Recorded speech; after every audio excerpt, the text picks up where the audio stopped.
A'udhu billahi minash shaitanir rajim. Bismillahirrahmanirrahim. Me emrin e Allahut mëshiruesit, mëshirbërësit. Allahun e falenderojmë, prej tij falje, ndihmë, udhëzim dhe shpëtim kërkojmë.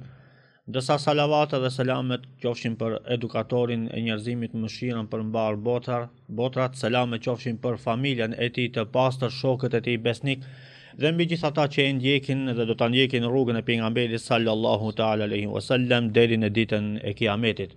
Të nderuar ju teleshikues të TV Muftinis dhe ndëgjues të Radio Vatit, jeni në valët 88.4 të Radio Vatit në emisionin fetar Këshilla e Xumas, që emetohet çdo të premte para namazit të xumas. Unë, udhëheqësi i emisionit Irfan Sulejmani, referent në Muftinin e Shkupit, ju përshëndes me përshëndetjen islame. Assalamu alaikum wa rahmatullahi wa barakatuh. Paqja, mëshira dhe begatit e Allahut qofshin mbi të gjithë ne. Mysafir të sotëm kemi hoxhën e nderuar Abdullah Efendi Fetau, hatip në xhaminë e fshatit Oreshan. Hoxhë nderuar, mirë se erdhët në emisionin tonë të radhës Këshilla e Xumas. Mirë se u gjetëm afos. Faleminderit për ftesën. Faleminderit edhe nga ana jon. Tema e sotme që do ta elaborojmë së bashku këtu me hoxhën e nderuar është falënderimi ndaj Zotit. Hoxhë nderuar, cila është vlera e falënderimit ndaj Allahu xhaleshanuhu wa xhelalu? Bismillah, walhamdulillah, wassalatu wassalamu ala rasulillah. Fillimisht Allahun te bareke wa taala e falenderojmë dhe vetëm prej tij ndihmë, falje, mëshirë dhe udhëzim kërkojmë. Salavatet dhe selamet tona të përzemërta dhe të ngrohta ja adresojmë dhe dërgojmë më të zgjedhurit të Allahut, më të dashurit të tij, vulës së pejgamberisë Muhamedit sallallahu alaihi wasallam, familjes së tij të pastër, shokëve të tij besnik, si dhe gjithë atyre që pasojnë dhe do të pasojnë rrugën e tij me plot mirësi dhe krenari deri në ditën e gjykimit.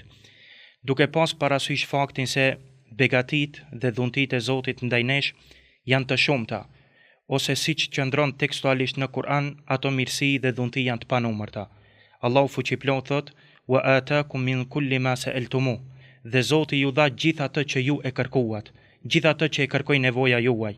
"Wa in ta'uddu ni'matallahi la tuhsuha", dhe nëse bëni thot përpjekje apo mundoheni për t'i numëruar të mirat e Zotit, nuk keni mundësi për t'i kategorizuar ato në numër. Me gjithë këtë, edhe pse të mirat e Zotit ndaj nesh janë të panumërta, përsëri shumë njerëz ka që janë neglizhent ndaj falënderimit.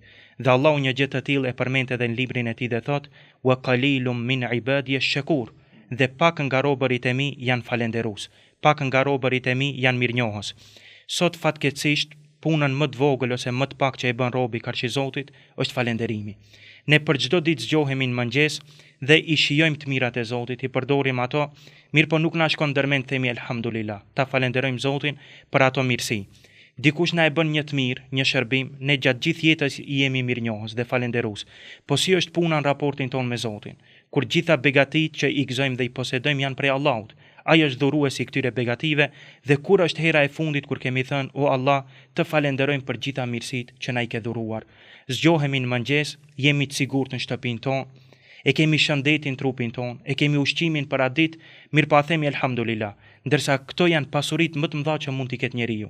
Thot pejgamberi sallallahu alaihi wasallam: "Men asbaha minkum aminan fi sirbi", thot kush zgjohet në mëngjes i sigurt në shtëpinë e tij, mu'afan fi jasadi, i shëndosh në trupin e tij, wa indahu qutu yawmi, dhe e ka thot ushqimin apo bukën vetëm për atë ditë. Thot ky njeri është sikur t'i jetë dhënë e tër bota, e tër dynjaja. Pra prioriteti i parë kur zgjohemi në mëngjes duhet jetë falënderimi ndaj Zotit. Pejgamberi sallallahu alaihi wasallam thoshte kur zgjoheshte nga gjumi: "Elhamdulillahi alladhi ahyana ba'da ma amatana", falënderuar qoftë Allahu i cili na zgjoi në mëngjes apo na ngjalli pasi që na bëri të vdekur, nga se gjumi është vllau i vdekjes. Wa ilayhi nushur, dhe kthimi i gjithë neve është tek Allahu fuqiplot. Pra prioriteti i parë kur zgjohemi në mëngjes duhet jetë falënderimi dhe mirënjohja ndaj Zotit fuqiplot. Ajetet në Kur'an që na nxit Allahu përmes tyre ta falenderojmë atë dhe të jemi mirënjohës ndaj tij janë të shumta. Me një ajet kuranor Allahu fuqiplot kur flet për qëllimin e krijimit ton, thot ju kam sjell në dunja që ta falenderoni Zotin. Çfarë thot Allahu? "Wallahu akhrajakum min butuni ummahatikum la ta'lamuna shay'a", thot Allahu ju nxori nga barqet e nënave tuaja si foshnje. Kur erdhët në këtë botë nuk dinit asgjë. "Wa ja'ala lakum as-sam'a", tash i përmend Allahu mirësi që na i ka dhuru, ai ju mundsoi që ju të dëgjoni, "wal absar", të keni shikim, të keni sy, "wal af'ida", dhe të keni zemër, "la'allakum tashkurun", në mënyrë që të falenderoni. Në një vend tjetër Allahu thot se ai i cili meriton të quhet rob adhurues i Zotit është ai i cili e falenderon atë. Thot Allahu në Kur'an: "Belillahi fa'bud wa kum minash shakirin." Vetëm Allahun adhuroje dhe bëhu nga mirënjohësit. Në një vend tjetër Zoti thot: "Wa razaqakum minat tayyibati la'allakum tashkurun." Ju furnizoj me shumë të mira, me shumë begati në mënyrë që ta falenderoni atë. Ajo që edhe më tepër na motivon, na inkurajon të jemi falënderues ndaj Zotit, është se me këtë tipar janë veçuar dërguarit e Allahut. Allahu shumë pejgamber, shumë të dërguar të tij, kur i përmend në Kur'an i lavdron me këtë tipar. Për shembull, Allahu kur flet për Nuhin alayhis salam, çfarë thot? Innehu kana 'abdan shakura. Vërtet Nuhi ishte rob falënderues. Pse Allahu e emërtoi dhe e quajti Nuhin alayhis salam rob falënderues? Nga se kanë thënë dietarët, Nuhi alayhis salam çdo herë kur hante ushqim, thoshte elhamdulillah. Kur pinte ujë, thoshte elhamdulillah. Kur vishte rrobat e tij, thoshte elhamdulillah. Edhe kur hipte në mjetin e udhëtimit të tij, thoshte elhamdulillah. Pra në çdo sferë dhe në çdo fushë të jetës së tij ka qenë falënderues ndaj Zotit. Dhe pikërisht Allahu me këtë moral, me këtë tipar e lavdroi në librin e tij. Një të dërguar tjetër që Allah e përmend me këtë tipar në Kur'an është edhe Ibrahimi alayhis salam. Thot shakiran li an'umi. Ai ishte falënderues për të mirat e tij, ijtabahu wa hadahu ila siratin mustaqim, prandaj edhe Allahu e zgjodhi atë për pejgamber dhe e udhëzoi në rrugën e drejtë. Ky tipar ishte prezent edhe tek profeti sallallahu alaihi wasallam, tek Muhamedi alayhis salam. Transmeton Aisha radiallahu anha, thot falej pejgamberi Allahut natën aq shumë saqë këmbët e tija enjteshin. Dhe i thash o i dërguari Allahut, lime tasna'u hadha, pse ka shumë lodhesh, pse ka shumë përkushtim, pse ka shumë ibadet ndaj Zotit, ty Allahu ti ka fal gjunat e kaluara dhe ato të ardhshmet. Çfarë tha pejgamberi alayhis salam? E dha një përgjigje që kjo përgjigje duhet të jetë motoja e çdo besimtari të devotshëm. Tha efela uhibbu an akuna abdan shakura. Pse unë mos jem rob falënderues dhe rob mirënjohës ndaj Zotit. Ky tipar nuk është vetëm karakteristike e jetës së kësaj bote. Allahu edhe banorët e xhenetit kur i përshkruan se ata do ta falenderojnë Allahun me hyrje në xhenet. Thot Allahu në Kur'an: "Wasiqa alladhina ittaqaw rabbahum ila al-jannati zumara." Ata që ishin të devotshëm ndaj Zotit, sillen në grupet e xhenetit. Hatta idha ja'uha wa futihat abwabuha. Kur vin thot te dyert e xhenetit i gjen ato dyert hapura. Wa qala lahum khazanatuha salamun aleikum tibtum. Roja e xhenetit ju thot selamun aleikum, qofshit të shpëtuar, ishit të mirë, ishit të pastër, fadkhuluha khalidin. Hyni në xhenet ku do të jeni përgjithmonë, përjetësisht. Çfarë thon banorët e xhenetit? Wa qalu alhamdulillahi alladhi sadaqana wa'da. Falënderuar qoftë Allahu, i cili premtimin e tij ndaj nesh sot e bëri realitet. Dhe na e mundsoi që të vendosemi në tokën e xhenetit aty ku dëshirojmë, aty ku duam, dhe sa shpërblimi i mirë është i atyre që kanë punuar mirë ose drejt. Pra në këto pak minuta që pata në dispozicion, kjo është vlera dhe rëndësia e shukrit apo falënderimit ndaj Allahut fuqiplot. Allah shpëlbeft o xheneroj. O xheneroj, çka mund të na tregoni si duhet një besimtar ta falënderojë Allahun xhaleshanuhu xhalexhala? Në çfarë forma mund të na shpjegoni? Edhe kjo është shumë e rëndësishme për të kuptuar. Falënderimi ndaj Zotit përbohet prej 3 shtyllave. Do të thonë, nëse një shtyll mungon, atëherë nuk është realizuar falënderimi ndaj Zotit. Falënderimi ndaj Zotit fillimisht bëhet me zemër, duke qenë i bindur besimtari se të gjitha të mirat që i posedon dhe i gëzon burojnë prej Allahut. Allahu thot në Kur'an: "Wama bikum min ni'matin famin Allah." Çdo të mirë që ju e posedoni dhe e keni apo e gëzoni, nga Allahu e keni.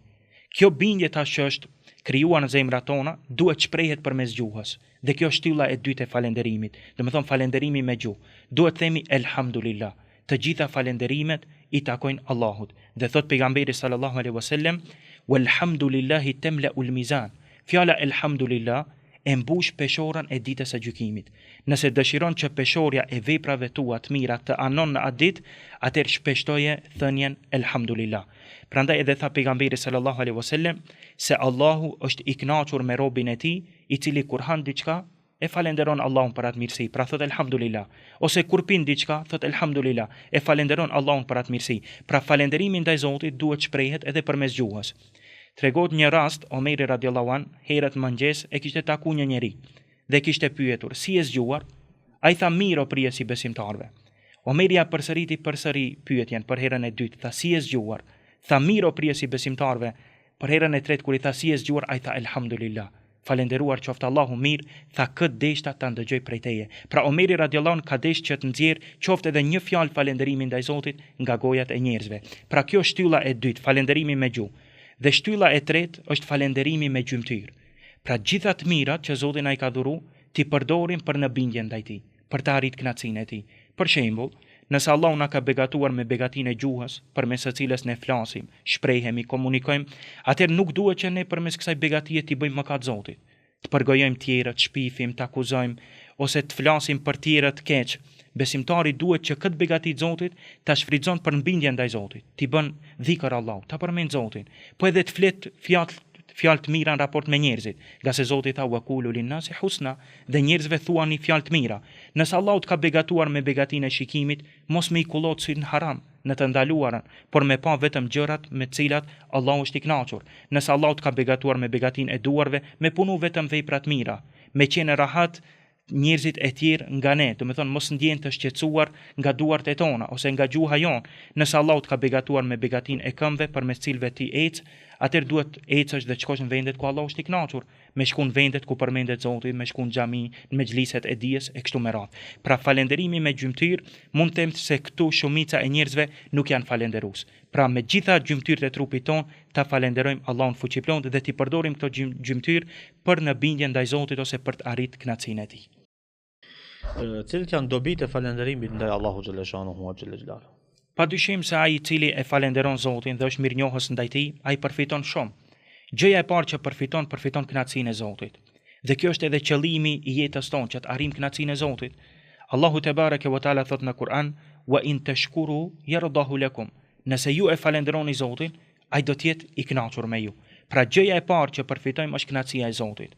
Gjëja e dytë është se të mirat që ne i gëzojmë, përveç se Allahu do të na i ruan ato, Allahu edhe do të na i shton.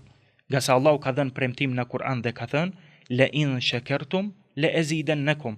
Nëse jeni mirënjohës, nëse falenderoni për mirësitë që ua kam dhuruar, atëherë ato mirësi do t'u ashtoj.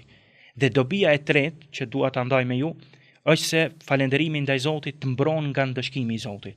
Shihni, është një ajet në Kur'an sa bukur, na drejtohet Allahu dhe na thot: "Ma yaf'alu Allahu bi'adabikum in shakartum wa amantum." Çfarë ka Allahu me dënimin tuaj? Pse Zoti me ju dënu nëse ju e falenderoni Zotin dhe e besoni? Wa kana Allahu shakiran alima. Vërtet Allahu është mirënjohës, nuk ka humb mundin robërve të tij dhe ai është i gjithdijshëm. Pra besimtari me të falenderuar Zotin përfiton arritjen e kënaqësisë së Zotit, përfiton shtimin e mirësive në këtë botë, mirëpo përfiton besimtari se nuk do të jetë i siguruar nga ndëshkimi i Zotit si në këtë botë, ashtu edhe në botën tjetër. O gjendëror, pasi që jemi në minutët e fundit të emisionit, cili është mesazhi juaj për teleshikuesit e TV Muftinisë dhe dëgjuesit e Radio Vatit? Njeriu në këtë botë jeton mes lehtësive edhe vështirësive. Dhe të dyja janë në dobi të besimtarit. Thot pejgamberi sallallahu alaihi wasallam: "Ajaban li amri al-mu'min." Thot është për tu habit me punën e besimtarit. E tërë çështja e tij është e mirë për të. Dhe kjo thot nuk i takon askujt përveç besimtarit. Nëse e godet ndonjë e mirë thot, ai falenderon. Dhe kjo është në dobi të tij. Siç e përmend ajetin më parë, Allahu thot ai që falenderon të mira do t'ia shtoj. Pra besimtari përfiton kur e falenderon Zotin për mirësitë që i posedon.